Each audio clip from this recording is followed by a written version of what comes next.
قل هل يستوي الذين يعلمون والذين لا يعلمون إنما يتذكر أولو الألباب.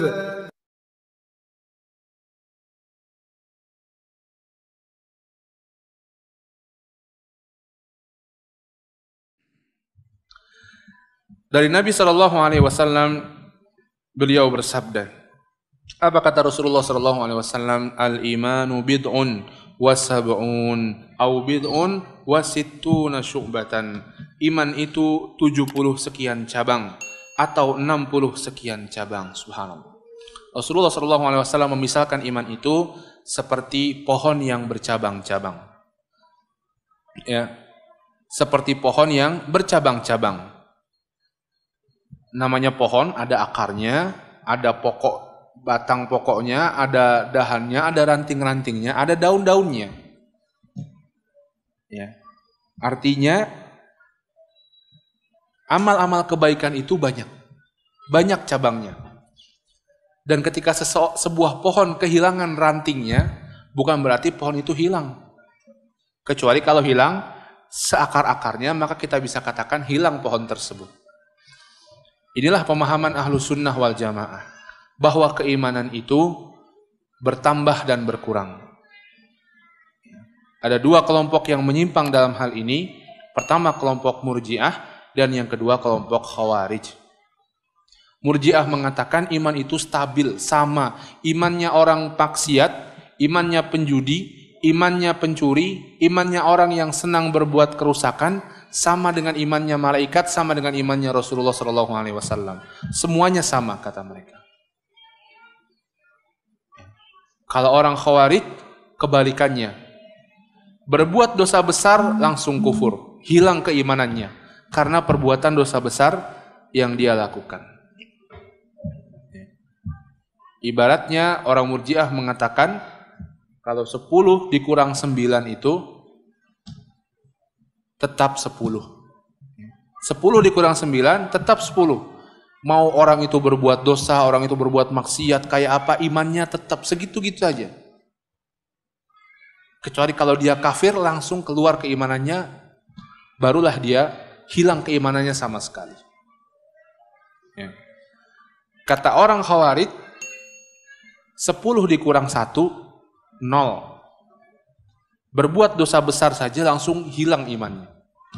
Tapi kata Ahlus Sunnah, 10 dikurang 5, ya 5. Seorang imannya naik dan turun. Ya. Naik dengan ketaatan, turun ketika dia berbuat kemaksiatan. Dan tidak beda keimanan orang masing-masing orang. Beda imannya kita dengan imannya para sahabat. Apalagi dengan imannya para nabi dan rasul. Dan ada pokoknya, ada akarnya, yang mungkin bisa jadi iman itu hilang, bisa ketika hilang akarnya. Tapi kalau cuma masih hilang daunnya, rantingnya, masih kita sebut itu pohon, walaupun berbeda pohon yang ranting dan daunnya sempurna dengan pohon yang dahan, ranting atau daunnya sudah hilang sebagian, tentunya berbeda. Nah, kata Rasulullah SAW, al-iman bid'un wa sab'una syu'batan au sittun wa sab'una syu'batan. 70 sekian cabang atau 60 sekian cabang. Fa afdaluha qaulu la ilaha illallah. Yang paling afdol, yang paling utama, yang paling pokok adalah kalimat la ilaha illallah. Sebuah kalimat yang membedakan seorang muslim dengan seorang kufur. Sebuah kalimat yang membedakan orang yang bahagia di dunia dan di akhirat dengan orang yang celaka di dunia dan di akhirat. Wa adnaha, kata Rasulullah SAW, yang paling kecilnya, yang paling rendahnya, imatatul adza 'anit thariq, menyingkirkan gangguan dari jalanan. Subhanallah. Bahkan menyingkirkan gangguan dari jalanan, Rasulullah menyebutkan sebuah amal kebaikan. Bahkan cabang keimanan. Ya, bahkan cabang keimanan. Menyingkirkan gangguan dari jalan. Wal haya'u syu'batun minal iman, dan rasa malu adalah cabang dari keimanan. Maka hadirin sekalian kaum muslimin dan muslimah yang dirahmati Allah Subhanahu wa taala, dalam Islam ya, menyingkirkan gangguan dari jalan, ada paku kita singkirkan, ada beling kita singkirkan, ada pohon kayu kita singkirkan.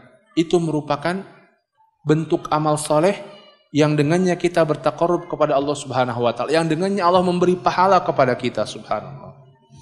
Maka apalagi kalau yang dibuka itu hati-hati manusia.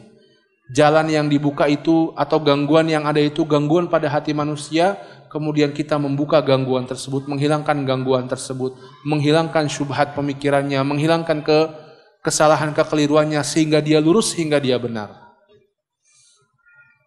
Muttafaqun alaih. Hadis ini diriwayatkan Imam Bukhari dan Muslim. Bentuk realnya adalah hadis lain yang diriwayatkan Imam Muslim, masih dari sahabat Abu Hurairah. Kata Nabi sallallahu alaihi wasallam, laqad ra'aitu rajulan yataqallabu fil jannah fi syajaratin qata'aha min dhahrit tariq kanat tu'dhil muslimin. Sungguh, kata Rasulullah, aku pernah melihat seorang laki-laki yataqallabu fil jannah, mundar-mandir, bukan di Masjid Al-Hasanah, bukan di Mirota kampus, bukan di mall mana-mana. Yataqallabu fil jannah, mundar-mandir di surga, subhanallah. Mundar-mandir di surga. Kenapa dia bisa demikian? Artinya dia jadi penghuni surga, ya. Kenapa dia bisa demikian? Kata Rasulullah SAW, fi syajaratin, karena sebuah pohon. Qata'aha min dhahri tariq kanat tu'dhil muslimin, yang dia pernah memotong sebuah pohon di tengah jalan karena pohon tersebut mengganggu perjalanan kaum muslimin. Subhanallah. Motong pohon. Mungkin ketika dia beramal, dia tidak menyangka ini amalan yang bisa membuat dia masuk ke dalam surga. Mungkin ketika dia beramal, cuman ini pohon kok ganggu jalan mau ke masjid, ada batang pohon jatuh, dia potong, ini orang-orang mau ke masjid susah, saya potonglah biar saya bisa ke masjid juga. Kaum muslimin juga akhirnya bisa ramai ke masjid. Motor nggak berhenti di situ, mobil nggak berhenti di situ, dia buang pohon tersebut. Mungkin ketika mengerjakannya dia juga tidak menyadari bahwa itulah ternyata Rasulullah SAW mengabarkan amalan yang kecil itulah yang membawa orang tersebut masuk ke dalam surga Allah Subhanahu wa taala. Kemudian hadis lain, kata Rasulullah SAW, masih dari Abu Hurairah yang diriwayatkan Imam Bukhari dan Imam Muslim, bainama rajulun yamshi bi tariqin ishtadda alaihi al-'atash. Ada seseorang yang jalan di sebuah jalan dan dia merasa sangat kehausan. Ishtadda alaihi al-'atash. Dia merasa kehausan yang sangat, kata Rasulullah SAW. Fawajada bi'ran. Dia pun menjumpai sebuah sumur. Fanazala fiha fashariba. Dia turun ke sumur tersebut. Ada airnya, dia ambil, dia minum airnya. Tsumma kharaja, kemudian dia keluar, alhamdulillah, lega, hausnya hilang, sudah dapat air. Tsumma kharaja, kemudian dia keluar, fa idza kalbun yalhas. Ketika keluar dia menjumpai seekor anjing yang menjulurkan lidahnya. Anjing yang menjulurkan lidahnya, ya'kulus sara minal 'atash. Dia mengais-ngais tanah, menjilat-jilat tanah, berharap ada air di tanah tersebut karena dia juga kehausan. Mau nyemplung ke sumur, nggak berani nih anjing. Kalau orang nyemplung ke sumur bisa manjat lagi. Anjing juga, dia ngitung-ngitung, saya naik lagi bagaimana, nggak bisa naik, saya bisa mati. Maka kata laki-laki ini, faqala ar-rajul, laki ini berkata dalam hatinya, laqad balagha hadzal kalbu minal 'atash mithla alladhi kana qad balagha binni. Anjing ini kehausan, dan kayaknya kehausan banget seperti tadi saya kehausan. Dan saya merasakan gimana susahnya, gimana gak enaknya kehausan. Fanazal al-bi'ra, dia pun turun ke dalam sumur. Famala'a khuffahu ma'an, dia penuhi sepatunya dengan air. Thumma amsakahu bifihi hatta raqiya fasaqal qalb, kemudian dia angkat dengan air tersebut, dia pegang dengan sepatunya, dia pegang dengan mulutnya. Dia tahan dengan mulutnya, dia manjat lagi ke atas, dia berikan minuman dari sepatunya tersebut kepada anjing yang kehausan tersebut. Kata Rasulullah sallallahu alaihi wasallam, "Fasyakarallahu lahu, faghfara lahu, fa'adkhalahul jannah." Subhanallah. Allah bersyukur kepada orang ini yang telah mau membantu makhluk Allah Subhanahu wa taala, anjing. Yang kita mungkin menyangka anjing ini makhluk yang hina. Allah bersyukur kepada orang ini, faghfara lahu, Allah pun mengampuni dosa-dosanya, fa'adkhalahul jannah. Allah pun memasukkannya ke dalam surga. Subhanallah. Ngasih minum seekor anjing saja. Apalagi yang kalau dikasih minum itu manusia. Apalagi yang dikasih minum sesama kaum muslimin. Apalagi bukan sekadar ngasih minum, memberikan bantuan yang lebih dari itu kepada kaum muslimin. Membantunya dari lilitan hutang. Membantunya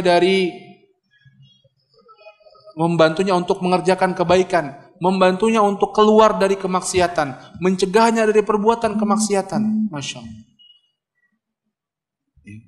Sehingga banyak jalan-jalan bagi seseorang untuk berbuat kebaikan. Kalau anjing saja diberi minum oleh seseorang, maka Allah bersyukur atas orang ini. Allah ampuni dosanya, bahkan Allah masukkan ke dalam jannah. Apalagi kalau memberi minum kepada kaum muslimin.